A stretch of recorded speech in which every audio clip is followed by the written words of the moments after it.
Hello, FPL managers. Welcome to the FPL Optimized podcast. This is episode number 53, in which we will review Game Week 1 and we will look ahead to Game Week 2.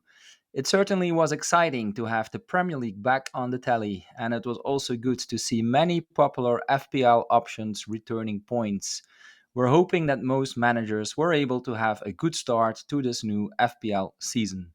I am Bas, the casual manager, and my co host is Sertalp, the data scientist. This is the podcast in which we combine analytics with the good old eye test. Data or grass, or data and grass? That's the question. Sertalp, before we dive into some of the data, let's start with a review of our own teams. Talk us through some of the decisions you made and your team's Game Week 1 performance. Yeah, certainly. My season didn't start well. I mean, I picked up from the last season where I left with, negative variance, having an unlucky season. So I started the season unlucky too. I got only 64 points. And I think I Okay. made good choices overall. But the problem is, as far as I can see, I mean, I was just comparing our teams, your team and my team. I mean, most of the Yeah, players are the same. So there's not too much difference between, analytics managers and more, I should say, casual managers, but no offense intended here. sure. Um, I think the pricing is affecting us a lot. I mean, I didn't think it will be such a big problem, but almost everyone has the same team.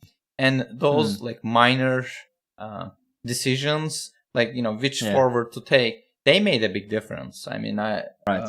so in my team, I have Jackson in forward, you have Joe Pedro, and Right. there's like 6 points difference between them, for example. Right. And in defense, well, you also went with Gabriel, but lots of people switched to Saliba the last Right. second after hearing it Yeah. from, so seeing it from Andy, I should say. Yeah. And also like your goalkeeper Onana got 9 points, mine got only 2 Yeah. points. I'm wearing the Ajax shirt just for him.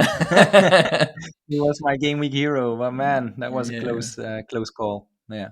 yeah. So No, I no, but mean, to your point, I think yeah. actually, yeah, you mentioned a few players like Jackson, and I think actually he did quite well. The same like for Eze in Crystal Palace. Hmm, hmm. They did well. They just didn't score points. But I don't think there's any reason to panic. We just had one game week, Yeah, and things can look completely different again next week or the week after. So yeah, yeah, exactly. So perfect yeah, how right. was your game week? Okay. Yeah, I was quite happy. So I just maybe wanted to cover some of the final decisions I made because I think last week I mentioned I still had to make a few decisions. In defense, I decided to go without City. It was a close call because I felt a little bit bad, or I felt it was a bit wrong to not have any City, and players like Stones looked really appealing. But yeah, I just didn't want to risk the uncertainty of Pep's roulette each week. And I think, looking back at game week 1, that was a good decision with Stones and also Ruben Diaz not starting. But yeah, you don't know in the longer run if it was the right decision. But at least for now, I have no regrets. As you mentioned, I did go for Gabriel. I wasn't online that much on Friday, so I didn't see any of those rumors. But I also think, yeah, something I want to watch for a few more weeks. Unfortunately, Timber got injured. Hmm. Bad for him. But maybe it means that Gabriel gets a bit more playing time. So, let's see what happens. In midfield, I didn't go for Madison as I just wasn't sure about Spurs after Kane left. But yeah, Madison did really well in game week 1, so I'll certainly keep him in my mind. Yeah. I went for Bruno instead. I was a bit worried about not having him, but yeah, United didn't look so good against Wolves. So yeah, that's again something to monitor. And the other decision I made was to go for Mitoma over Jota. Hmm. Again, it worked well for game week 1, but now for game week 2, it leaves me without Liverpool. So yeah, I don't know if that was the right decision, but I just wanted to bet on Brighton for the first 3 fixtures, the first 3 opening weeks, because those looked pretty good. And for that reason, I also went for João Pedro in attack. And I went with a cheap bench option for third attacker. So that means that I now have 2.5 million in the bank, which is quite unusual, but it also gives me some flexibility. So quite happy with that. Also overall with the performance, I had 83 points. Really happy that I have a good start because it was quite different last year. This year I tried to go a bit, less risky. I also captained Haaland, which you didn't do. I was quite surprised to hear. And that's of course also something that made a difference. But yeah, so yeah, overall happy with the team. I think the only guys that were disappointing were the United guys with Rashford and Bruno, but it's mostly due to Wolves, I would say. Really credits to Wolves. They played really well, which I didn't expect. Yeah, next to Haaland and Saka, 3 times 7 points from Joe Pedro, Chilwell, and Estupinen. And yeah, I already mentioned Onana, a very nice 9 pointer, even though it looked like he would get a penalty against him at the end. But for some reason, the VAR decided differently. So I was happy with Yeah, that. heard But that. yeah, that was just game week 1, and we still have 37 game weeks to go. So I guess we should look at. But one thing we could do, just for the fun of it, is we could track our game week scores as a kind of a head-to-head league. And in this case, it's now 1-0 to me. Well, it's very convenient for you to start it now, right? Like, why Yeah, didn't we do it's a it good last moment. season? Okay, 1-0. Okay, I will take it. All right. Okay. Challenge accepted. Nice. So yeah, game week 1 behind us, and you mentioned last time that you wanted to start reviewing a bit how the models perform versus the actual results. Is that something you could do already now based on the game week 1 results? Yeah, certainly. I mean, one game week is barely enough to talk about these things, but we should Yeah. get started anyway. So Yeah. let me share this. So I would like to start with this projection model correlations. Uh, First of all, this is an analysis and visualization also made by Neil Rankin ZA on Twitter, or X, I should say.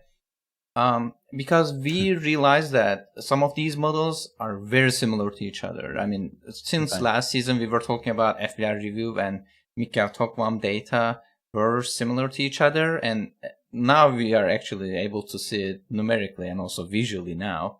Okay. For people who are listening, so Yeah. FPL review and Mikkel Tokvam are very close to each other. And one other model that is close to these two is Fantasy Football Scout. But it's not very surprising because Fantasy Football Scout and Mikkel Tokman were I should say, the original models. Like, they were the first two projection models in FPL. All right. And then we have Fantasy Football Hub, Draft Hunt. So they are somewhat similar to these, like FPL Review and Mikkel Tokman. So two Okay. models are very different from all the remaining ones. Fantasy Football Fix is quite different, and FPL teams' projections are quite different. All right. So yeah, with this in mind, let me also show you projection model accuracies. Yeah. Again, one game week is barely enough to scratch the surface of the accuracy, Yeah. but Yeah. we were able to categorize them by position for like goalkeepers, defenders, midfielders, and forwards. And we Okay. checked what's the error rate. And for error, we are using the squared error. So even if a model is underestimating or overestimating, so we are getting the difference and we are taking the square of it, so we are multiplying it itself, so that Okay. you are always penalizing no matter which direction it is. And then Hmm. we took the average of it over all players. Yeah. And again, this analysis is done by Neil. And so, and we have two of these. The first one is comparing the projection with the actual outcome. And when I'm saying actual outcome, I'm talking about the FPL points themselves. So Right. FPL review in this category in overall accuracy is the number one model. And then we Okay. have Fantasy Football Hub, very close in terms of like total error. And one thing I need to Okay. mention here is not every model generates an projection for every player in the game. So we have around like 600, almost 700 players, but not all models are providing it. So we limited ourselves to only players with more than 5% ownership. So more relevant players, I should say, because like there are lots of bench players that never play. So, And why did you mention hub? Because if I look at mhm. your chart, it's Oh yeah, fixed at a second. yeah, I should actually mention it. So in this Okay. chart, for people who are watching on YouTube, uh, smaller bars are better because these are the error Oh. bars. So if Okay. your bar is small, it means that you have less error compared to other models. And Okay. if you and we also sorted them by like total error. So FPL review is the We should. best, and it's on the Okay. rightmost We should side, look and then from hub. the right to the left. Yes, Okay. Got exactly. it. And for certain positions, like even though like FPL review is best in overall accuracy, Hmm. Fantasy Football Hub was better in terms of predicting forward points and goalkeeper points. As you might have noticed, their predictions are somewhat very similar. I mean, there's not well. First of all, there are not too Yeah. many goalkeepers in the first place, and also their predictions Right. were close to each other. But yeah, I mean, Yeah. models have their differences when it comes to positions. But again, it's on a single game week, so maybe we shouldn't read too much into that. And Right. one other Yeah. thing I want to mention is we also check accuracy in terms of underlying stats. And what I mean by that Okay. is, so the projection model, let's talk about a goalkeeper. It says that there's like a 50% chance that this goalkeeper will keep a clean sheet, meaning that it's giving Hmm. us 2 times 50% plus 6 times 50%, 4.0 as the projection. Then, Hmm. but goalkeeper will get either 2 point or 6 point. Let's assume that there's no bonus. Then you will always have roughly the same amount of error, right? So like 2 points, and then we are taking the square. But in my opinion, Right. a better way to evaluate model accuracy is checking how many shots that goalkeeper took and what was the actual probability of keeping a clean sheet based on how many shoots they took. And not only like how many, but what was the expected goal stat of those shots. Like did they actually Right. receive, maybe they gave lots of positions to the opponent, so they were just lucky enough to keep a clean sheet, for example. So Okay. when you use that, you can calculate actually a more granular um, target. That's the expected clean sheet, similarly expected goal, and expected Right. assist. So if you Okay. multiply them with their FPL multipliers, you can get a number. And I think when we are checking the accuracy of the projection models, one thing we can look at is how close the prediction compared to this, what I call an underlying or post game week expected point. Yeah. And in this category, Fantasy Football Hub uh, is better, and then comes FPL Review, then Mikhail Tokvam. But again, this single game week, we will probably see Right. these values change, but I just wanted to mention at the beginning. Do you have any questions? No, no, it's really good that we start looking at this, and I think as you say, as the season progresses, yeah, these charts will be updated, and I think it will be an interesting one to keep a look, keep an eye on. Mm-hmm. And I had a question for you back on this because seeing these charts now and looking at the data, is this already having an influence for you in terms of how you are looking at the data and how you're using it for your solvers? Little bit. When I'm Okay. running, optimization models, I tend to run it with only a single source, but time to time I Right. also check the ensemble. Like I just Yeah. combine different models because, as I have mentioned before, each of these models are using a different set of inputs so that they might be picking up some noise. Yeah. And well, some of them are more sophisticated, so they are better in accuracy, yes, but there's also a chance of you are picking too much noise if you just use a single source. Right. So then, for example, when I look at these charts or when I check these results, I know that FBR Review and Mikhail Tokman, for example, they are very similar to each other and they are very good in terms of the error rate. So they are very accurate. So if I Yeah. want to mix them, I know that I will probably mix them 50-50. There's not much difference between the two. And then if Okay. I want to add like fantasy football scout, for example, I will probably give a percentage that is closer to these two, and then maybe a Right. lower percentage to all the remaining ones. Yeah. So I'm not using the ensemble model right now. I use it for some of the stuff I share on Twitter, but for my Right. decision making, I'm more confident that I was using the correct percentages, I should say. Okay. All right. Yeah, And you will probably update those percentages based on the results that yeah, you will see in coming weeks. yeah, Yeah. certainly. Yeah. Okay. Cool. All right. Interesting. Thanks for preparing that Mm-hmm. chart. Sure. Something we added now to the podcast and also to the YouTube channel. The next topic we will cover is a look at the team strengths split by defense and attack, something we did in previous podcasts as well. So, can you talk us through the latest charts and did you notice any changes already compared to last week? Yeah, sure. So this is the projected point averages for all the Yep. teams for the remaining for the next 6 game weeks.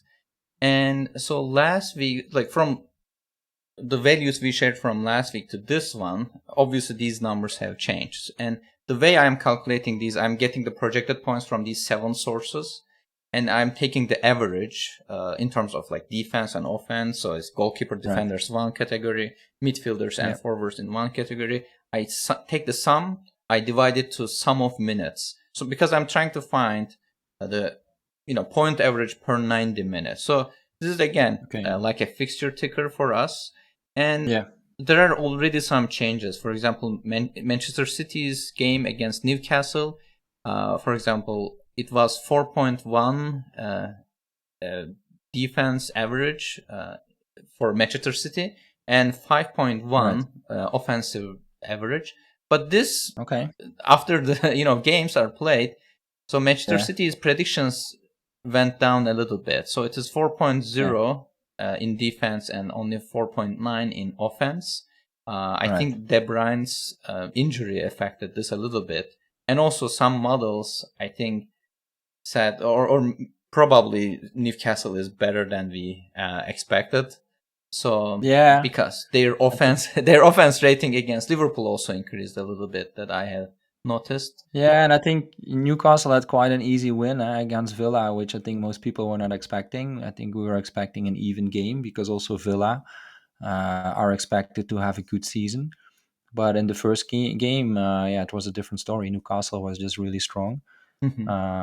and scored a lot of goals. So probably that's what influenced the change in the data a bit. Yeah.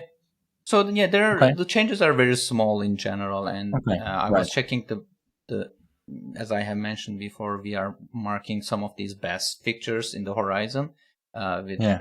gold color, and Yeah. most of the games, as far as I can say, are the same. There are no big differences. The only No. game that I see is dropped from here is Newcastle had their Brentford game was inside that 10% best fixtures Okay. defensively, but Yeah. now that we also have game week 7 fixtures, there are some more favorable fixtures added. So that Manchester City's game against Wolves and Arsenal's game against Bournemouth in game week 7, and also Newcastle's Yeah. game against Burnley in game week 7, when they were added, so they entered this 10 percentile Yeah. uh, best fixtures. Okay. Yeah, and maybe just to call it out a little bit for the people who cannot see the chart and who are listening. Mm-hmm. So I think if we go from top to bottom, the top 5 teams, as Sertalp said, I think we can look at this a bit as a fixture ticker. So number 1 team, Manchester City; number 2, Arsenal; number 3, Liverpool; number 4, Chelsea; number 5, Newcastle. So that's, let's say, the top 5 for the next 6 game weeks. Mm-hmm. Um, and I think if we look at some specific games, so the next game week 2, yeah, we know that Liverpool is the standout Yeah. game at home versus Bournemouth. All the rest looks a bit more tricky. Mm-hmm. For game week 3, we have a few good games. City play against Sheffield, Arsenal against Fulham, Chelsea against Luton, and Man United against Nottingham. So that could be quite a nice game week on average.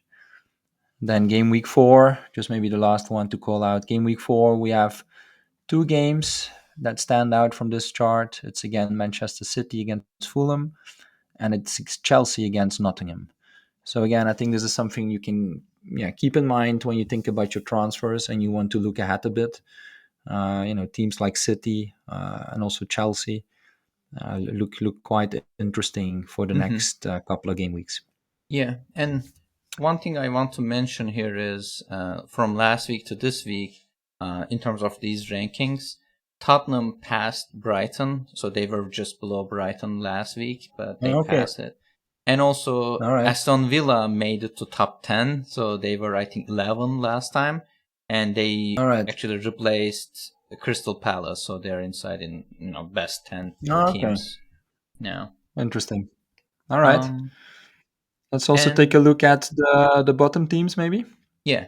And this time I sorted them from worst to best. And the worst teams Right. we have Burnley and Luton because they Okay. don't have a game week 2 fixture Yeah. mainly.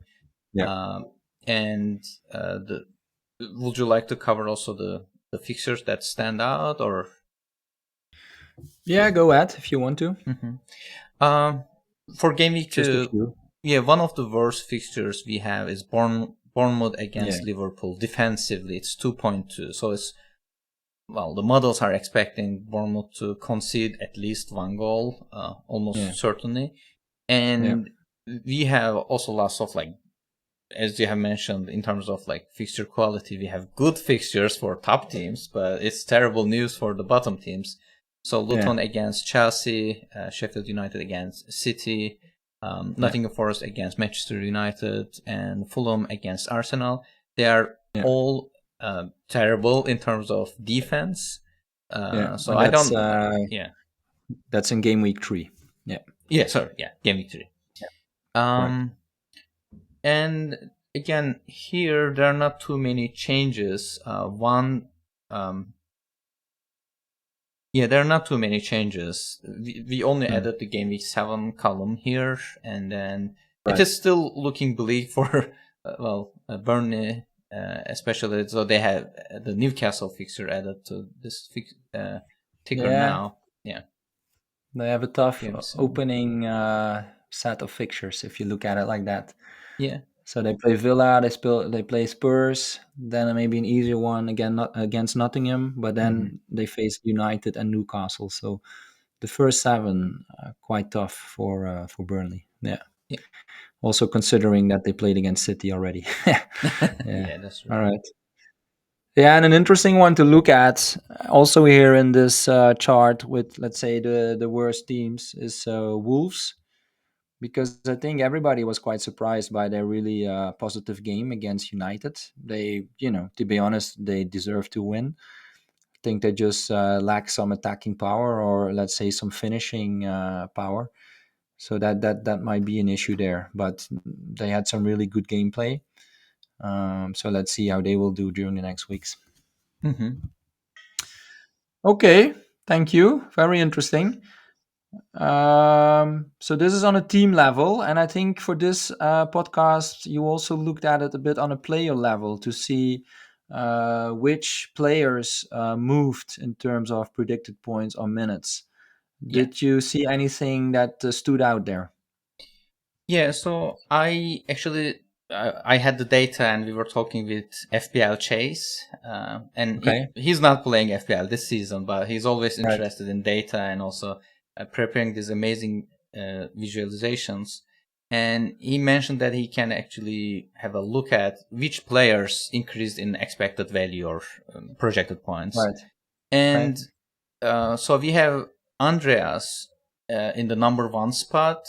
For the Yeah. next 6 fixtures, his projections increase around 3.92. Hmm. That's the biggest increase, but it is consistent with his expected minutes gains. Okay. His expected minutes increased 14 minutes more, so we are more confident that he will play. And Okay. That's what made the change. Let's say mhm, the added minutes. yeah, and the Right. second player is actually Joe Pedro, and Right. increase in terms of expected value is 3.24. Yeah. I should say it's a significant increase. I mean, even though like when you look at the game week by game week values, it's only like 0.6 here, 0.3 over there, but those increase can actually change the optimal team quite a bit, I should say. Right. And Right.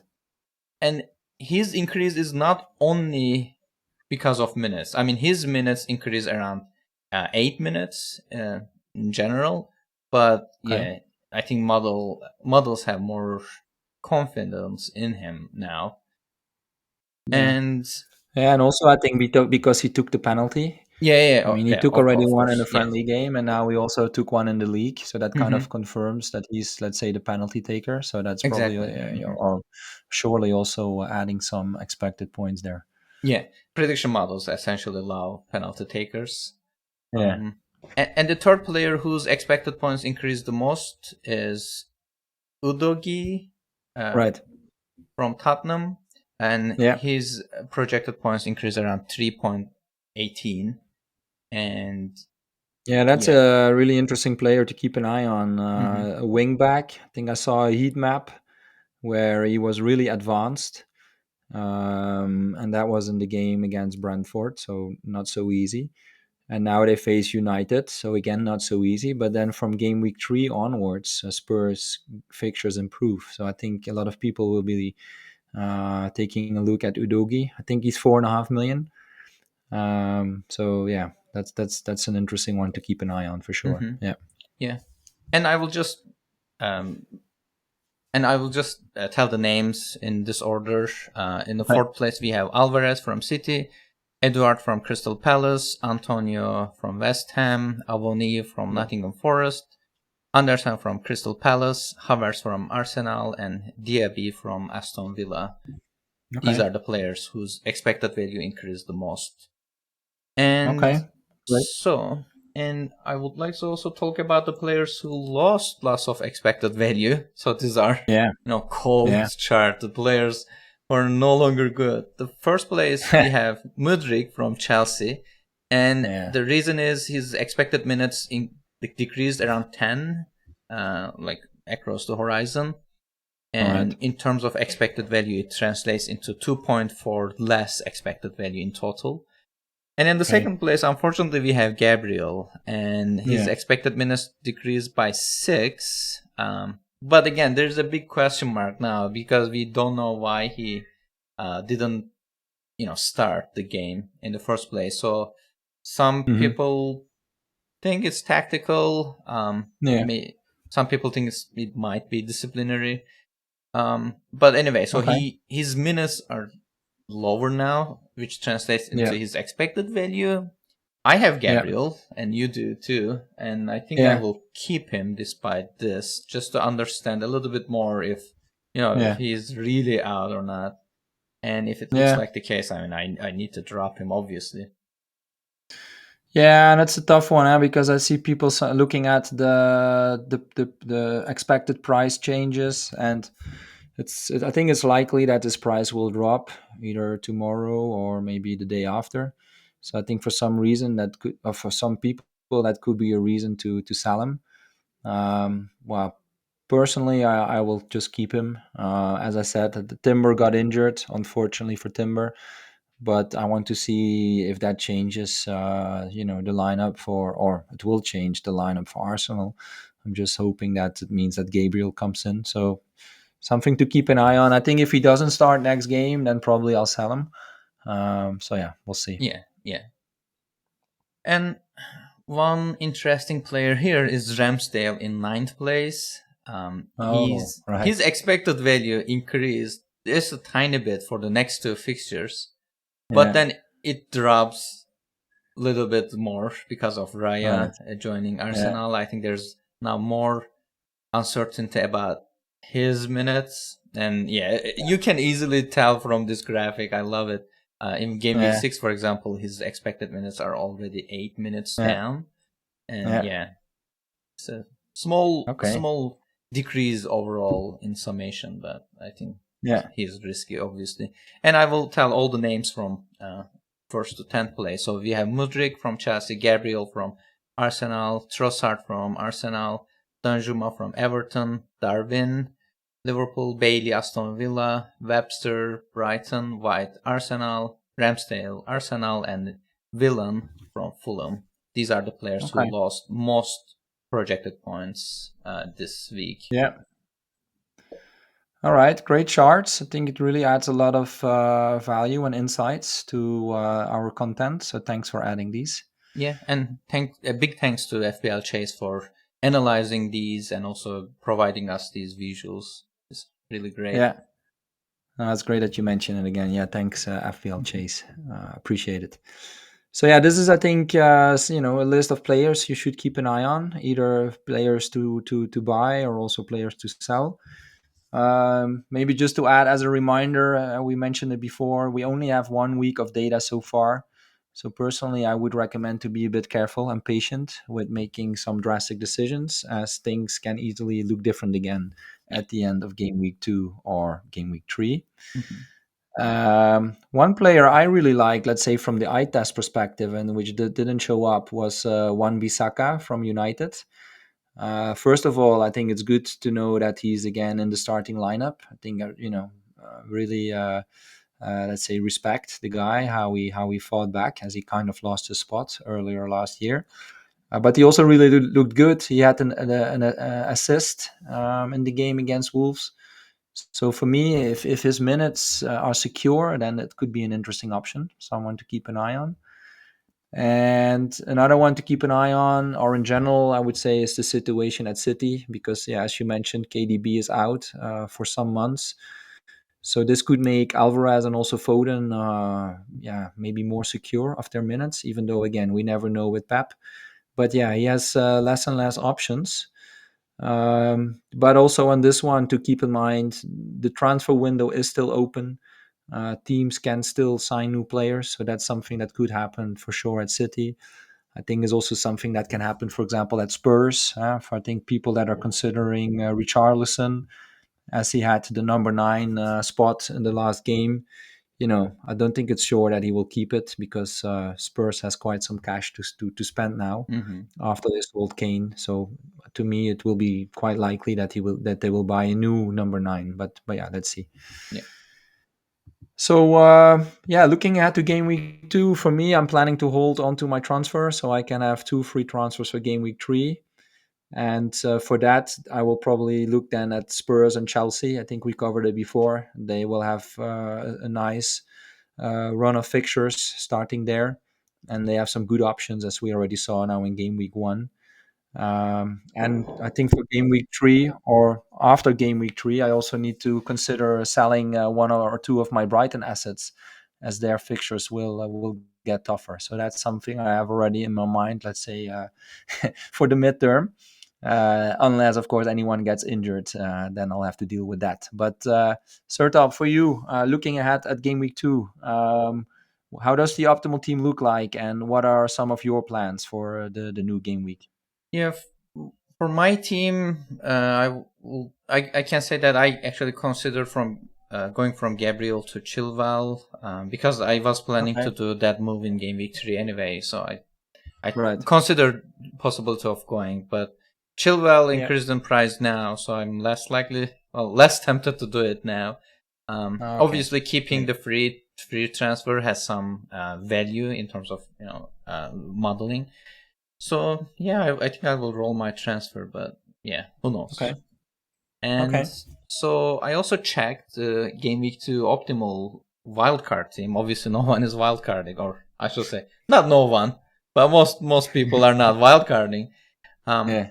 this time I used the custom weight ensemble that is based on game week 1 performance. We already covered a All right. little bit. So I used Yeah. a certain percentage. I won't disclose, what's the percentage, but the optimal Yeah. team now has Turner in goal and Pickford in the bench, but they're essentially rotating. And Yeah. Estupinan, Chilwell, James in defense, Mubemo, Yeah. Fernandez, Rashford, Madison, Son in midfield, and Jackson and Haaland in forward. And in bench we have Henry, Osula, and Botman. Okay. Um, The good thing is, I mean, for me, that I have most of these players. One thing that made me a little bit, um, you know, question my decision from Game Week 1 is it has Madison and Son here. And this is the All no right. transfer optimal, so it keeps the entire team for the horizon from Game Week 2 Yeah. to 8. Um, I am. I'm not happy not seeing Richarlison in the optimal team. To be honest, I have Yeah. Richarlison, and I was Oh hoping yeah, that you took his Richarlison. yeah, projected points will go up. But yeah, this is Yeah. the optimal wildcard team now, and it's good to know that most of my players are or either optimal or close optimal. But Yeah. yeah, Cool. let's see. Yeah, and I think when I was looking at it, it's interesting to see, the two United midfielders and also the two Spurs midfielders, as they will play against each other now in game week 2. So I think that will be quite an interesting game to take a look at, Hmm. because I think the models are predicting quite some points to be scored there. So it could be quite exciting. Hmm.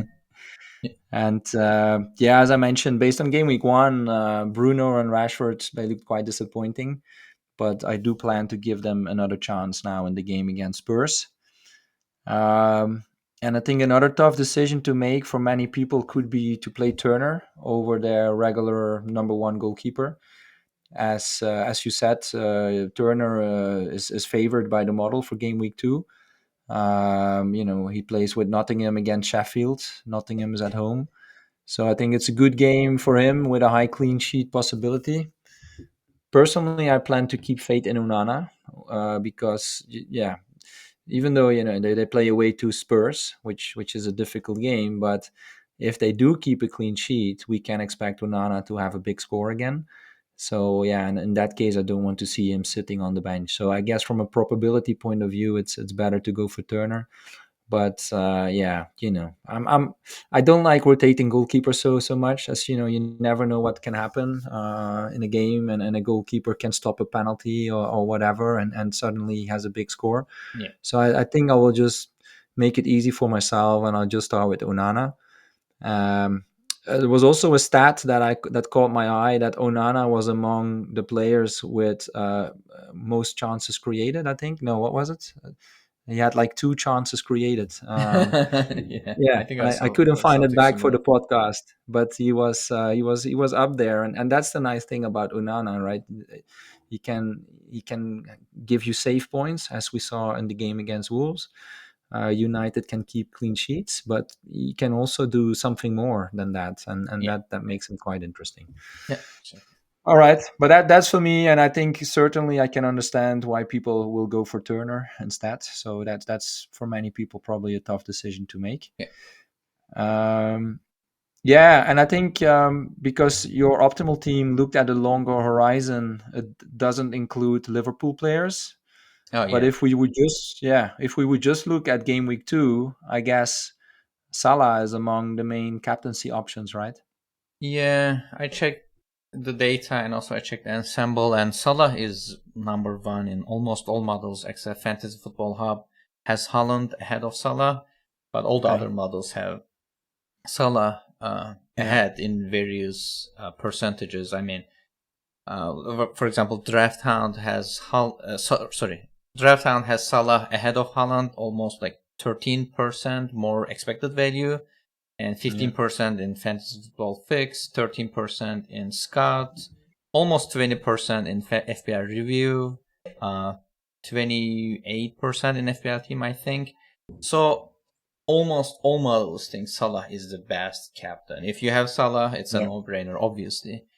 Yeah. For people like us who don't have Salah, we will be No. watching the game behind the couch probably. Yes. And Yes. Holland is the is the second best in ensemble, and we have Alexander Arnold, then Watkins, and then Son. Um, Yeah. yeah, that's where we are Yeah, now. no, as you said, I think, but we knew that when we were making our game week 1 selections, right? That game Hmm. week 2 without Liverpool, it's going to be a tough one to go through. But that's a choice we made. Yeah, Um, That's I true. guess you're not bringing in any Liverpool players, or are you? No, No, unfortunately, I won't be able to. no, Yeah, but I no. mean, I'll do the same. yeah, I mean Yeah. it's a great fixture, but the remaining fixtures are not, that good. And since No. FPL is a multi-period problem, so it doesn't make too much sense Yeah. to bring a player only for No. single game. Even though I'm No. saying this, I really have my regrets of not having Salah as a scheduled Yeah. transfer. For Yeah. ship him in game week 3, but Yeah. yeah, not Yeah. much I can do now. Well, one thing that was surprising to see in game week one is that Salah was taking off quite early, and that also he was Oh yeah. quite upset about it. So yeah, I don't think we need to make too much out of that. But yeah, it was something I I noticed, and that's something I saw before. So yeah, let's keep an eye on that.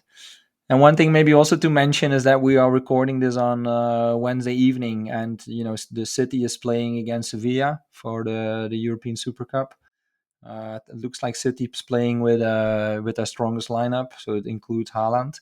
So of course, this is something we need to keep an eye on to make sure he gets he stays fit. Let's say. So definitely, I think if anyone is considering transfers, yeah, wait for this game to be over, as yeah, I don't know, could have some impact to the City options. Yeah. Okay, hmm And I I should think we also, covered a lot. yeah, I should Sorry, also you mention want to add that, something? yeah, very something very small. Maybe people have noticed in the captaincy chart, but some of the models have still players like Kane. The reason is they're not Okay, updated every day. Some of right. the models, we talked about this last episode too. Some of the Yeah, models they don't update as frequently. So even though we talked about the optimal team, how the projections look like, come deadline, these values might change. So we're talking about almost like a snapshot of these projected points, just as a right. warning if anyone is making transfers based on these outcomes. Oh yeah, be careful. All right, good point. And I think that covers it for this game week, right? Yes, certainly. Okay, nothing more from your side. Then, before we close it, I just wanted to give a shout out to our mini league leaders. As of this season, we started a mini league. We already have 168 teams in the league. So that's pretty cool. Thanks for joining it. And you can still join, of course. The code is 0JSDLA. We'll put it in the notes as well. So hmm that's 0JSDLA. And currently we have Offa United, managed by Tuboson Akinola, leading the league with 91 points. So he made a great start. And number two is Axe and Omelets, the team managed by Mr. Ladders with 89 points. And with the same score, it's the team called Tuberculos, managed by Oscar Janssen. So he also has 89 points. So yeah, guys, just keep it up now for the next 37 game weeks. It's not that hard. You can do it's it. not. It's not. Certainly not. But we will definitely try to catch you. That's for sure. Yeah. All right. Well, this was FPL Optimized Podcast, episode number 53. Thanks for listening again. We will be back again next week with another podcast. Make sure to subscribe to our podcast so you will get notified when the next episode is released. And do follow us on Twitter, or now called X. For Sertalp, it's at Sertalp Bilal. And for me, it's at Belfi BB. And as of this season, you can also find FPL Optimized on YouTube. Sertap, I leave it to you again to close it with the final sentence. Until next time, stay curious and stay analytical. Goodbye. Goodbye.